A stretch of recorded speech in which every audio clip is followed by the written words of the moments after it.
చాలామంది sugar patients sugar అనేది value diagnose చేయడానికి బాగానే ఐడెంటిఫై చేస్తారు కానీ ఒకసారి ట్రీట్మెంట్ స్టార్ట్ చేసిన తర్వాత సార్ నాకు చాలా నీరసంగా ఉంది, నేను ఏ పని చేయలేకపోతున్నాను అని అంటూ ఉంటారు.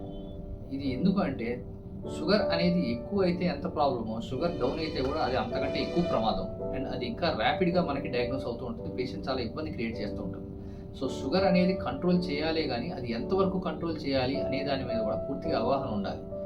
అయితే చాలామంది పేషెంట్స్ సార్ మాకు షుగర్ కంట్రోల్లో ఉంది సార్ అంటూ ఉంటారు. కంట్రోల్ అంటే ఎంత కంట్రోల్లో ఉంది? నార్మల్ వాల్యూ కన్నా తగ్గింది అంటే కంట్రోల్ అనరు. ప్రతి మనిషికి షుగర్ అనేది ఒక కట్ ఆఫ్ వాల్యూ కింద మెయింటైన్ అవ్వాలి. ఉదాహరణకి ఫాస్టింగ్ బ్లడ్ గ్లూకోజ్ అనేది ఒకసారి మందులు మొదలుపెట్టిన తర్వాత మినిమం 100 దగ్గర మెయింటైన్ చేసుకోవాలి. 100 అట్లీస్ట్ 90 నుంచి 120 అంటాము, కానీ అప్రాక్స్గా 100 దగ్గర అయితే మెయింటైన్ అవ్వాలి. తిన్న తర్వాత షుగర్ వాల్యూస్ అనేది 140 నుంచి 180 మధ్యలో మెయింటైన్ అవ్వాలి. ఈ 140 కన్నా తగ్గి కొంతమంది పోస్ట్ ప్రాండియల్ తిన్న తర్వాత షుగర్ లెవెల్స్ అనేది కూడా 100 దగ్గర 90 దగ్గర మెయింటైన్ అవుతూ ఉంటుంది. వాళ్ళ ఫాస్టింగ్ బ్లడ్ గ్లూకోజ్ 90 ఉంటుంది, తిన్న తర్వాత 95 ఉంటుంది.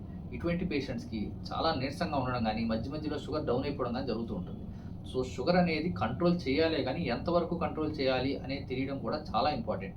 ఎక్సెసివ్గా కంట్రోల్ చేయడానికి ట్రై చేస్తే మరీ డౌన్ అయిపోయి ఎక్కడైనా పడిపోయే అవకాశాలు, డైరెక్ట్గా వచ్చి ఐసీయూలో అడ్మిట్ చేయాల్సిన పరిస్థితి కూడా వస్తూ ఉంటాయి. సో ఫాస్టింగ్ బ్లడ్ గ్లూకోజ్ అనేది సుమారుగా 100 దగ్గర మెయింటైన్ చేసుకోవాల్సిన అవసరం ఉంది. పోస్ట్ ప్రాండియల్ బ్లడ్ గ్లూకోజ్ అనేది అట్లీస్ట్ 140 నుంచి 180 మధ్యలో చూసుకుంటూ ఉండాలి.